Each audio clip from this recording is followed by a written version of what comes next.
नमस्कार, news our के खास कार्यक्रम में आपका स्वागत है। मैं हूं देवेंद्र कुशवाहा। संयुक्त राष्ट्र के बैनर तले आयोजित होने वाला अंतर्राष्ट्रीय पर्यावरण सम्मेलन 6 से 18 नवंबर के बीच मिस्र के शर्म अल शेख में हो रहा है। सम्मेलन में भारतीय प्रतिनिधिमंडल का नेतृत्व केंद्रीय पर्यावरण मंत्री भूपेंद्र यादव कर रहे हैं। सम्मेलन में 198 देशों के प्रमुख संगठनों के प्रतिनिधि हिस्सा ले रहे हैं। इस सम्मेलन में हो रहे जलवायु परिवर्तन पर पिछले बैठक में लिए गए निर्णय के क्रियान्वयन पर चर्चा होगी। लेकिन इससे पहले कि हम इसके बारे में आपको बताएं, भारत में आज जो महत्वपूर्ण घटनाएं घटी हैं इसके बारे में हम नजर डाल लेते हैं। तो पहले चुनाव के दौरान अधिक पारदर्शिता और नकद लेन देन पर लगाम लगाने के लिए निर्वाचन आयोग ने एक प्रस्ताव तैयार किया है। इसके तहत उम्मीदवारों के नकद खर्च को 2,000 रुपए करने का प्रस्ताव है। पहले ये सीमा 10,000 रुपए तक थी। चुनाव आयोग ने इस संबंध में केंद्र सरकार को एक प्रस्ताव सौंपा है।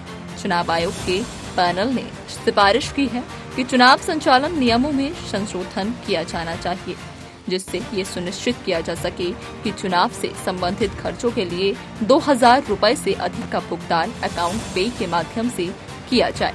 इनके अलावा चेक या डिजिटल माध्यम से भी भुगतान किया जा सकता है। चुनाव आयोग के अभी तक के नियमों के मुताबिक चुनाव के दौरान 10,000 रुपए से अधिक के सभी भुगतान चेक, ड्राफ्ट या बैंक हस्तांतरण के माध्यम से किए जाते हैं।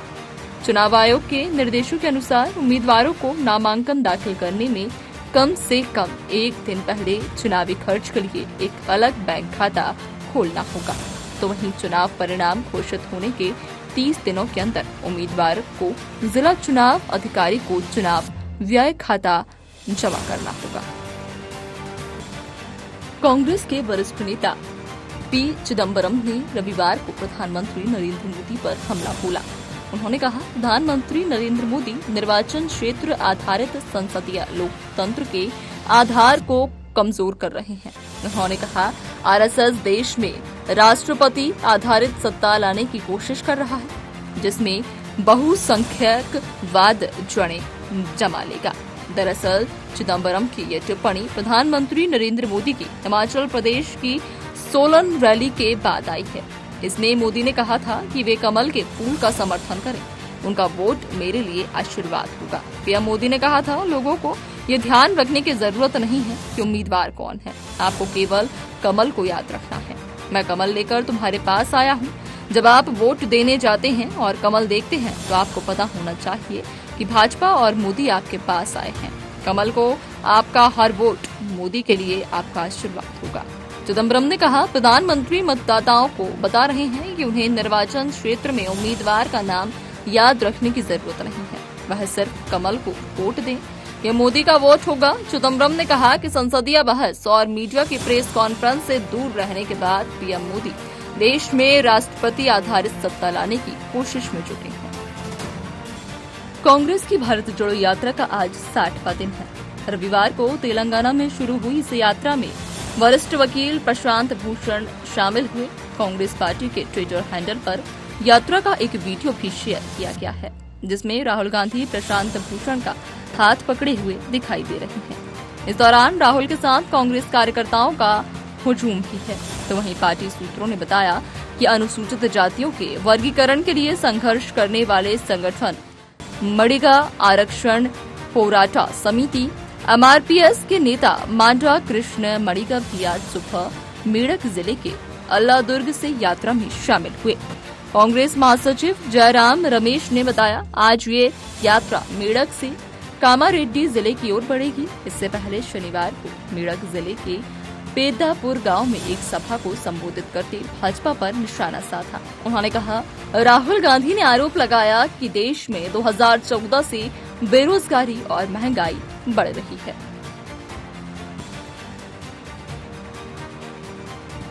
देश के 6 राज्यों की 7 विधानसभा सीटों पर हुए उपचुनाव के वोटों की काउंटिंग जारी है। भाजपा ने उत्तर प्रदेश की गोला, गोकर्णनाथ, बिहार की गोपालगंज और हरियाणा की आदमपुर सीट पर जीत दर्ज की है। तो वहीं बिहार की मोकामा सीट पर आरजेडी कैंडिडेट और बाहुबली अनंत सिंह की पत्नी नीलम देवी जीत गए, तो इधर तेलंगाना में टीआरएस और बीजेपी के बीच में कड़ा मुकाबला जारी है। सभी सीटों पर 3 नवंबर को वोटिंग हुई थी।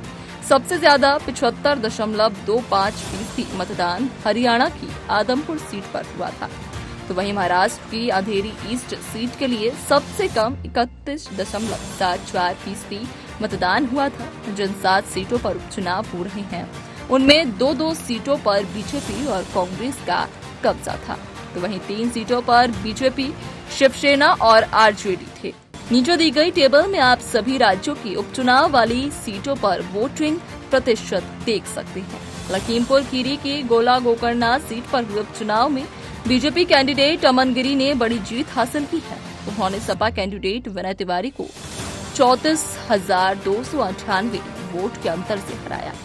मार्जिन में उन्होंने अपने पिता अरविंद गिरी का रिकॉर्ड भी तोड़ दिया, तो इधर 2022 में अरविंद गिरी ने सपा के विनय तिवारी को 29,254 वोटों के मार्जिन से हराया था। डिप्टी सीएम केशव प्रसाद मौर्य ने ट्वीट किया था, इस उपचुनाव में बीजेपी कैंडिडेट अमन गिरी को यहां की जनता जनार्दन भारी अंतर से विजय बना रही है। एक बार फिर कमल खिलेगा और साइकिल पंचर होगी। सपा का गुंडागर्दी का अंत का समय है। बीजेपी का सुशासन, विकास और राम राज्य को जनता का आशीर्वाद है। हरियाणा के हिसार जिले में आदमपुर विधानसभा सीट पर उपचुनाव में बीजेपी कैंडिडेट भव्य बिश्नोई जीत गए। उन्हें 16,606 वोट से जीत मिली। बता दें कि भव्य पूर्व सीएम भजन लाल परिवार की तीसरी पीढ़ी से हुआ है जो चुनाव लड़े। जीत का पता लगते ही भव्य के समर्थकों ने नारेबाजी करते हुए पटाखे फोड़कर जश्न मनाना शुरू कर दिया है। पिछली बार उनके पिता कुलदीप बिश्नोई यहां से जीते थे। हालांकि कांग्रेस छोड़ने के बाद उन्होंने इस्तीफा दे दिया था, जिसके बाद ये उपचुनाव करवाने पड़े। भारतीय जनता पार्टी ने आज हिमाचल विधानसभा चुनाव 2022 के लिए अपना घोषणा पत्र जारी किया है। पार्टी के राष्ट्रीय अध्यक्ष जेपी नड्डा ने इसे शिमला में लॉन्च किया। वहीं भाजपा ने अपने 73 पेजों के संकल्प पत्र में 11 घोषणाओं पर फोकस किया है। प्रदेश की आधी आबादी यानी महिलाओं के लिए अलग से स्त्री शक्ति संकल्प पत्र जारी किया गया, तो वहीं भाजपा के घोषणा पत्र में ओपीएस का कोई जिक्र नहीं है। ओपीएस मुद्दे पर भाजपा का कहना है कि इसको लेकर एक कमेटी का गठन किया गया है और कमेटी की रिपोर्ट के आधार पर ही सरकार इस पर कोई निर्णय लेगी। मुख्यमंत्री जयराम ठाकुर, केंद्रीय मंत्री अनुराग ठाकुर, भाजपा प्रदेश अध्यक्ष सुरेश कश्यप, पार्टी के राष्ट्रीय उपाध्यक्ष सौदान सिंह इस दौरान मौजूद रहे। तो वहीं भाजपा की घोषणा पत्र समिति के अध्यक्ष डॉक्टर सिकंदर कुमार ने कार्यक्रम को संबोधित करते हुए कहा कि सभी वर्गों को ध्यान में रखकर ये घोषणा पत्र तैयार किया गया है। ये सिर्फ चुनावी घोषणा पत्र नहीं बल्कि लोगों की उम्मीद का संकल्प पत्र है।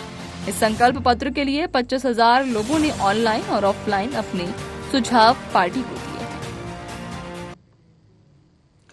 इन बड़ी खबरों के बाद आपको अब आज की खास खबर के बारे में बताते हैं। संयुक्त राष्ट्र के बैनर तले आयोजित होने वाला अंतर्राष्ट्रीय पर्यावरण सम्मेलन 6 से 18 नवंबर के बीच मिस्र के शर्म अल शेख में शुरू है। सम्मेलन में भारतीय प्रतिनिधि मंडल का नेतृत्व केंद्रीय पर्यावरण मंत्री भूपेंद्र यादव कर रहे हैं। सम्मेलन में 198 देशों और प्रमुख संगठनों के प्रतिनिधि हिस्सा ले रहे हैं। सम्मेलन में अमेरिका के राष्ट्रपति जो बाइडेन, ब्रिटेन के प्रधानमंत्री ऋषि सुनक सहित 100 से ज्यादा देशों के प्रमुखों के हिस्सा लेने के आसार हैं। प्रधानमंत्री नरेंद्र मोदी सम्मेलन में हिस्सा लेंगे या नहीं, यह अभी स्पष्ट नहीं है। इस सम्मेलन में इन बातों पर विचार होगा, किन किन बातों पर विचार होगा, आइए उस पर नजर डालते हैं ग्राफिक्स के माध्यम से। हानिकारक गैसों का उत्सर्जन शून्य करने के तरीकों पर विचार किया जाएगा। पेरिस समझौते में लिए गए निर्णयों के कार्यान्वयन की समीक्षा की जाएगी। भारत विकासशील देशों की मदद बढ़ाए जाने की मांग कर सकता है। तो हानिकारक गैसों के उत्सर्जन शून्य करने के तरीकों पर विचार किया जाएगा। पेरिस समझौतों में लिए गए निर्णयों के कार्यान्वयन की समीक्षा की जाएगी और साथ ही भारत विकासशील देशों की मदद बढ़ाए जाने की मांग करेगा। ऐसा इसलिए किया जाएगा क्योंकि जो विकसित देश हैं वो हानिकारक गैसों का उत्सर्जन ज्यादा करते हैं और विकासशील देशों पर इसका कुप्रभाव पड़ता है, इसलिए उससे धन भी आवंटित किया जाता है। ये सारी बातें होने वाली हैं।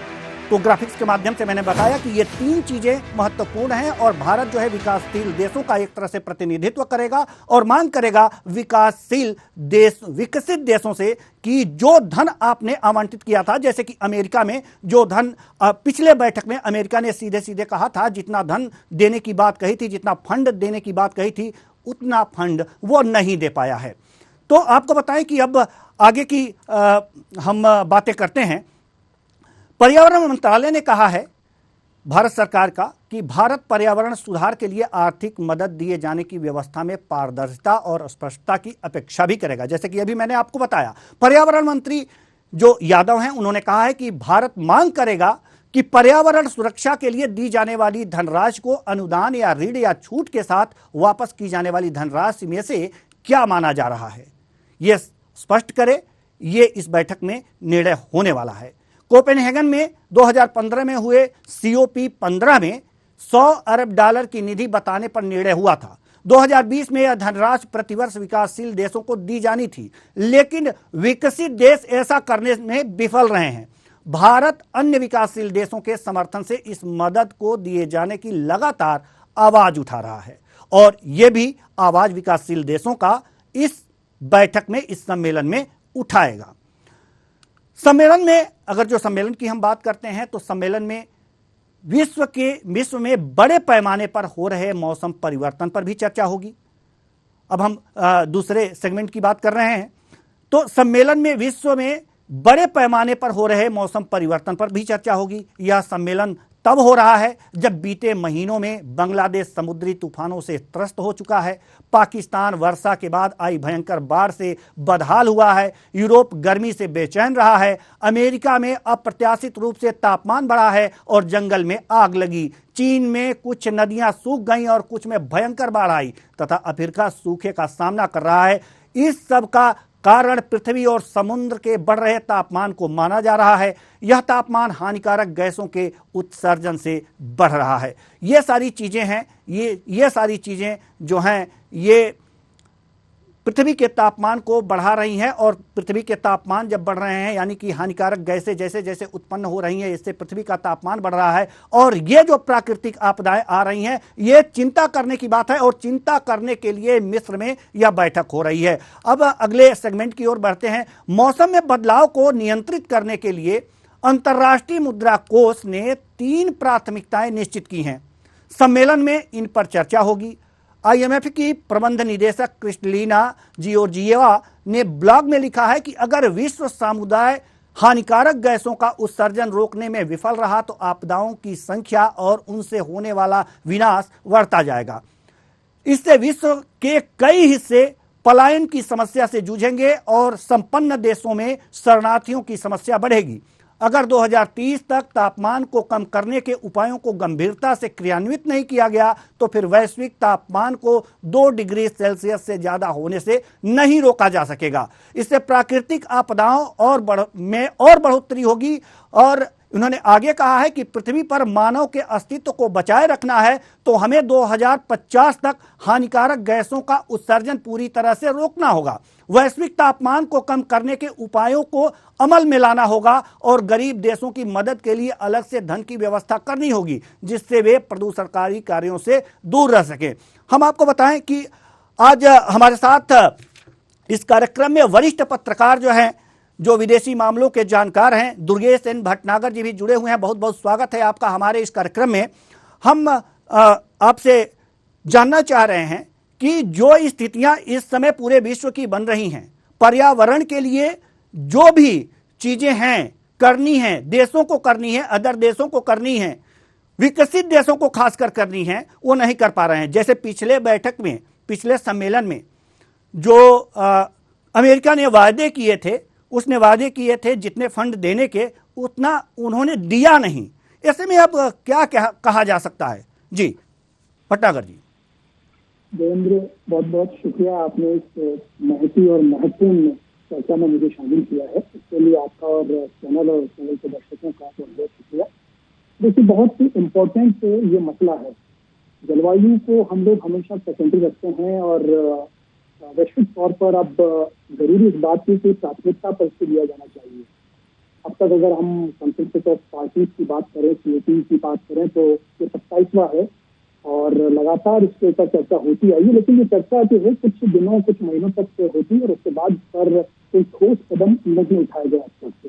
जैसा कि आपने भी कहा है, आपकी रिपोर्ट मैंने भी देखी, तो इन सब में यही इंगित होता है कि जो करना चाहिए हम उन कदमों को उठा नहीं पा रहे हैं और केवल हम व्यावसायिकता की ओर बढ़ते जा रहे हैं। और यही कारण है कि हम ग्रीन हाउस गैसेज जो है उनको कम नहीं कर पा रहे हैं। ओजोन लेयर जो है वो लगातार जो बढ़ती जा रही है, उसका जो होल है, उसका जो एक सवाल है सर, अगर जो विकासशील देश जो हैं या फिर जो गरीब देश हैं उनके सामने समस्याएं फंड की हैं और जो विकसित देश हैं वो लगातार जो है हानिकारक गैसों का उत्सर्जन करते जा रहे हैं अपने विकास को आगे बढ़ाने के लिए, लगातार विकसित से अति विकसित होने के लिए।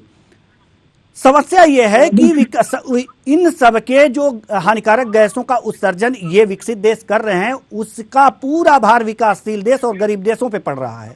ऐसे में जो फंड निर्धारित किया जा रहा है बैठकों में वो फंड भी नहीं दे पा रहे हैं। ऐसे में ऐसे बैठक जो हो रहे हैं उसका मतलब क्या रह जाता है?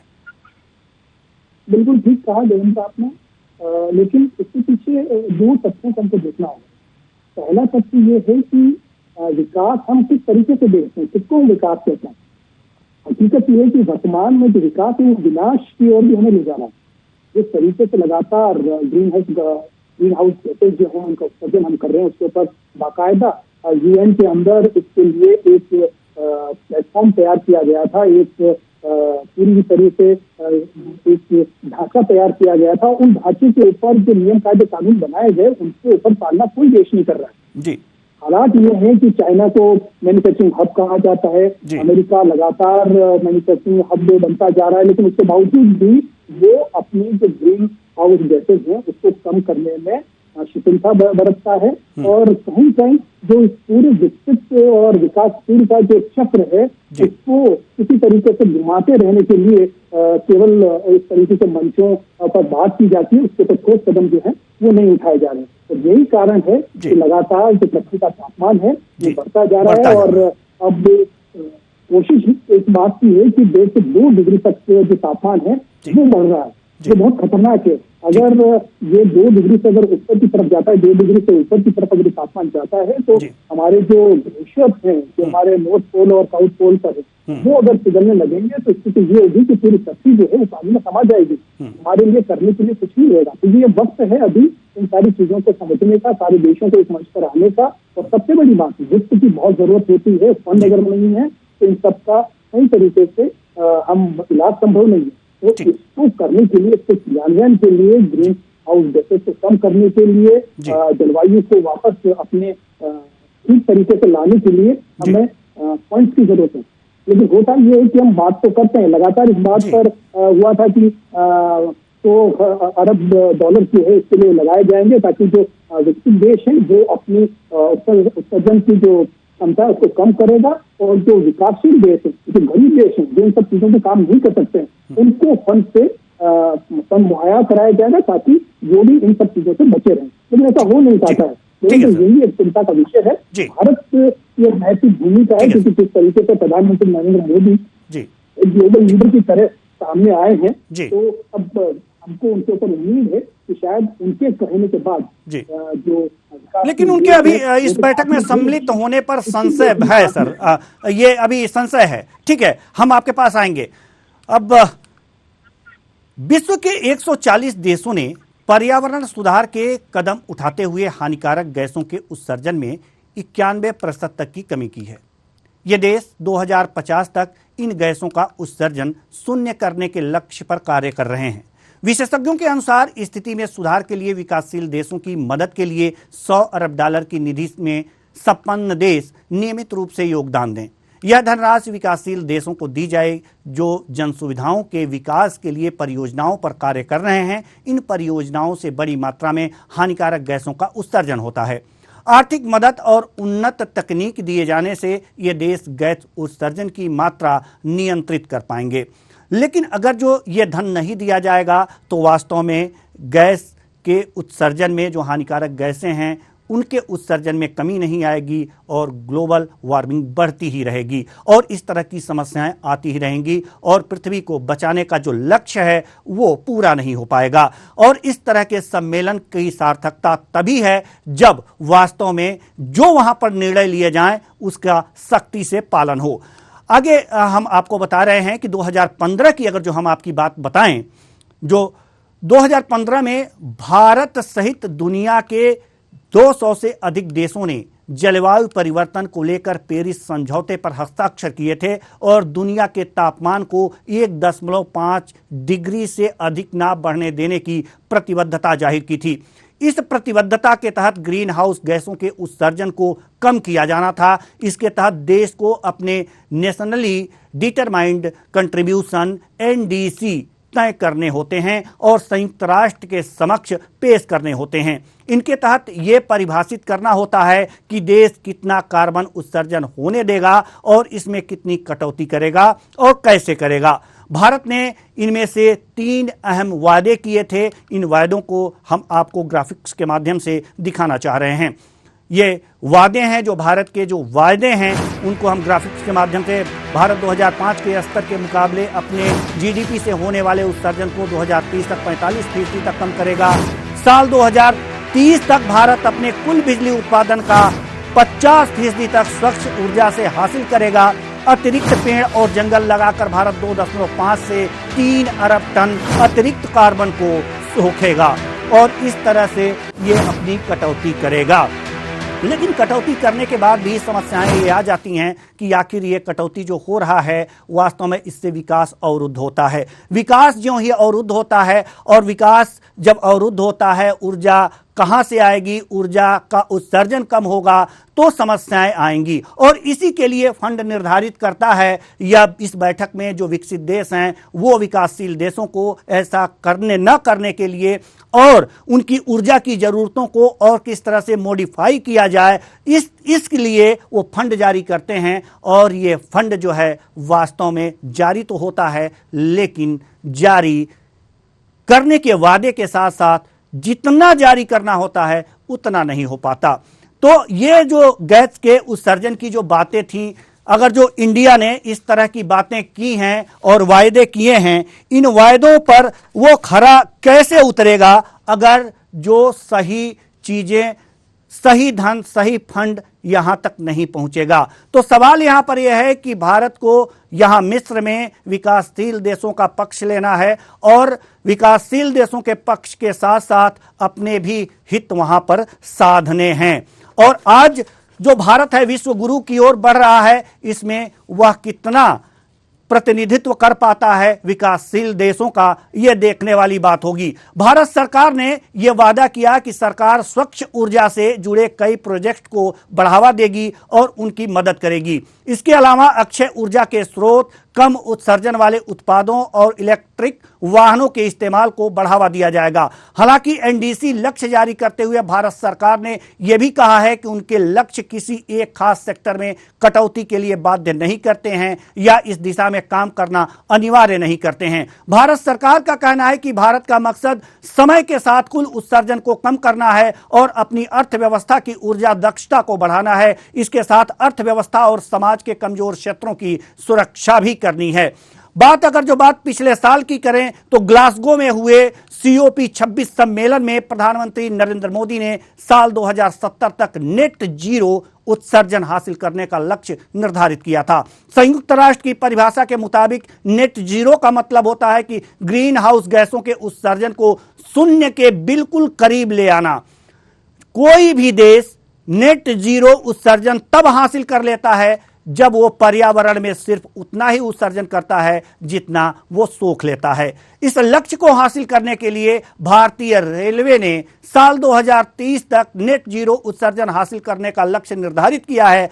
भारतीय रेलवे प्रत्येक वर्ष अपने कार्बन उत्सर्जन में 6 करोड़ टन की कमी करना चाहता है। इसी के साथ भारत में एलईडी बल्ब को बढ़ावा देने का अभियान चलाया जा रहा है। इससे भी सालाना 4 करोड़ टन उत्सर्जन कम हो रहा है। इसके साथ ऊर्जा क्षेत्र में चुनौतियां भी महत्वपूर्ण हैं। ये जो चुनौतियां महत्वपूर्ण हैं, इन महत्वपूर्ण चुनौतियों को हम आपको बताते हैं कि ऊर्जा के क्षेत्र में जो सामने आने वाली चुनौतियां हैं, वो भारत ने साल 2030 तक ऊर्जा की अपनी आधी जरूरत को स्वच्छ ऊर्जा, अक्षय ऊर्जा से हासिल करने का लक्ष्य निर्धारित किया है। अगले 8 सालों के भीतर ये लक्ष्य भारत के हाइड्रो पावर, पन बिजली और सौर ऊर्जा और बायो ऊर्जा के जरिए हासिल करना है। भारत में पिछले 1 दशक में स्वच्छ ऊर्जा के इस्तेमाल में बढ़ावा देखा गया है, लेकिन अभी भी ये उस गति से नहीं हो रहा जो लक्ष्य हासिल करने के लिए जरूरी है। आज भी भारत अपनी अधिकतर ऊर्जा जरूरतों को पूरा करने के लिए थर्मल पावर पर निर्भर है। ऐसे बिजली संयंत्र आज भी अधिकतर जीवाश्म ईंधन पर ही चलते हैं और इनमें भी सर्वाधिक इस्तेमाल कोयले का होता है। कोयला मंत्रालय के आंकड़ों के मुताबिक सितंबर 2022 में पिछले साल के मुकाबले कोयला उत्पादन 12% अधिक हुआ है। दुनिया भर में कोयले का इस्तेमाल कम होने के बजाय बढ़ता जा रहा है और ये सारी चीजें आपके सामने हैं। तो कुल मिलाकर के ये स्थितियां हैं भारत की, और भारत लगातार ये देख रहा है, क्योंकि ये विश्व गुरु बनना है, उसको विश्व गुरु बनने की ओर अग्रसर है और इसकी जिम्मेदारियां बढ़ जाती हैं। और जीरो नेट जो उत्सर्जन है हानिकारक गैसों का, उस ओर भारत लगातार आगे बढ़ रहा है। वित्त मंत्री निर्मला सीतारमण ने अमेरिका के वाशिंगटन डीसी में एक प्रेस वार्ता में इस मुद्दे को रेखांकित किया। उन्होंने कहा कि पश्चिमी दुनिया में भी देश कोयले की तरफ मुड़ रहे हैं। ऑस्ट्रेलिया पहले ही कह चुका है और आज से वो भी कोयले की तरफ जा रहे हैं। मुझे लगता है कि गैस बहुत महंगी है या ये उस मात्रा में उपलब्ध नहीं है जितनी जरूरत है। सेंट्रल इलेक्ट्रिक अथॉरिटी की एक रिपोर्ट के मुताबिक भारत में सौर ऊर्जा और पवन ऊर्जा का इस्तेमाल भी बढ़ा है और आगे भी इसके बढ़ते रहने की संभावना है। हालांकि भारत पिछड़ रहा है। भारत ने दिसंबर 2022 तक अपनी क्षमता को 175 गीगावाट तक बढ़ाने और अधिक मात्रा में स्वच्छ ऊर्जा उत्पादित करने का लक्ष्य तय किया था, लेकिन भारत अभी इस क्षमता को हासिल करने से बहुत दूर है। फिलहाल भारत 116 गीगावाट ऊर्जा का ही उत्पादन कर पा रहा है। भारत जैसे विकासशील देशों में ऊर्जा जरूरतें लगातार बढ़ती हैं। इसे सिर्फ स्वच्छ ऊर्जा से पूरा करना अपने आप में एक बड़ी चुनौती है और इस चुनौती का सामना सरकार करने जा रही है। इस मुद्दे पर कि आखिर किस तरह से यह स्वच्छ ऊर्जा को ज्यादा से ज्यादा बढ़ावा मिले, हमारे साथ भटनागर जी जुड़े हुए हैं। जी भटनागर जी, हम आपसे जानना चाह रहे हैं कि आखिर स्वच्छ ऊर्जा को लगातार इस तरह से बढ़ावा दिया जाए और यह बढ़ती रहे, किस तरह से भारत सरकार काम करे और किस तरह से इसको सही दिशा में ले जाए कि ग्लोबल वार्मिंग कम हो, गैस उत्सर्जन कम हो। जी देखिए देवेंद्र जी, आपने बहुत सही बात कही और जरूरत वर्तमान में इसी की है कि हम जो वैकल्पिक ऊर्जा स्रोत हैं उनकी तरफ बढ़े, अक्षय ऊर्जा की तरफ बढ़े। भारत ने नो डाउट इसके अंदर बहुत अच्छा कदम पूरे विश्व के सामने रखा है और आपको बता दूं मैं कि जो थर्मल पावर प्लांट्स हैं पूरे विश्व की अगर हम बात करें तो चाइना में सबसे ज्यादा थर्मल पावर प्लांट्स हैं, जबकि अपने आप को वो विकसित देश कहता है, लेकिन उसके बावजूद भी अक्षय ऊर्जा की तरफ चाइना ने कदम नहीं उठाया। हम अगर हम भारत की बात करें तो करीब 30% के आसपास तक हम जो अपनी कुल बिजली बना रहे हैं उसमें 30% का हिस्सा जो है हमारा अक्षय ऊर्जा से आ रहा है। हम सोलर में लगातार आगे बढ़ रहे हैं, हम पवन ऊर्जा में लगातार आगे बढ़ रहे हैं, हम दूसरी वैकल्पिक स्थितियां जो है उनको भी हम कर रहे हैं। रेलवे की जैसे आपने बात की तो रेलवे लगातार कोशिश कर रहा है कि डीजल और कोल तो अब लगभग हमारे यहाँ पे खत्म ही हो गया है, इसके इंजन तो खत्म ही हो गए हैं, लेकिन डीजल पर अभी भी हम चल रहे हैं। लेकिन लगातार कोशिश रेलवे के लिए है कि वो इलेक्ट्रीफाई हो जाए ताकि जो कार्बन उत्सर्जन है वो कम किया जा सके। एक अच्छा कदम भारत ने पूरे विश्व के सामने रखा है और इसी की जरूरत है पूरे देश को जिस तरीके से एक साथ लाने की कोशिश है भारत में की जा रही है, ऐसे विश्व को भी एक साथ लाना जरूरी होगा। विकसित देशों में इसमें सबसे ज्यादा इम्पोर्टेंट भाग उनका है, उनको इस ओर बढ़ना पड़ेगा, क्योंकि अमेरिका की हम बात करें तो वहां पर भी अभी थर्मल पावर प्लांट से ही ज्यादातर बिजली का जो है उत्पादन हो रहा है। चाइना की हम बात करें, फ्रांस की बात करें, तो वहां पर भी इसी तरह की स्थितियां हैं। लेकिन लगातार हमको अक्षय ऊर्जा की तरफ बढ़ना होगा, वैकल्पिक साधनों को हमको देखना होगा, तभी जाकर ये सब चीजें होगा। और सबसे बड़ी बात, जलवायु को किस तरीके से बैलेंस किया जाए, हम जितना कार्बन उत्सर्जित कर रहे हैं उसको किस तरीके से वापस सोखा जा सके, इनके वैकल्पिक तरीकों को भी हमको अपनाना पड़ेगा। हमको सीजन और रीजन की तरफ बढ़ना पड़ेगा। बिल्कुल बिल्कुल सही बात है कि ये सारी चीजें, सारी सावधानियां सिर्फ हमें ही नहीं, पूरे विश्व को रखनी पड़ेंगी। बहुत बहुत धन्यवाद दुर्गेश एन भटनागर जी, आपका बहुत बहुत धन्यवाद। तो कुल मिलाकर के ये देखा जा रहा है कि वास्तव में जो मिस्र में COP की बैठक हो रही है, वह वास्तव में जलवायु परिवर्तन को लेकर पूरे विश्व की चिंता की बात है, और यह चिंता करना विश्व के सभी देशों का कर्तव्य है। सिर्फ चिंता करने से ही कुछ नहीं होगा, इस पर अमल भी करना होगा जो वहां पर फैसले लिए जाएंगे। फिलहाल इस कार्यक्रम में इतना ही, मुझे दीजिए इजाजत, नमस्कार।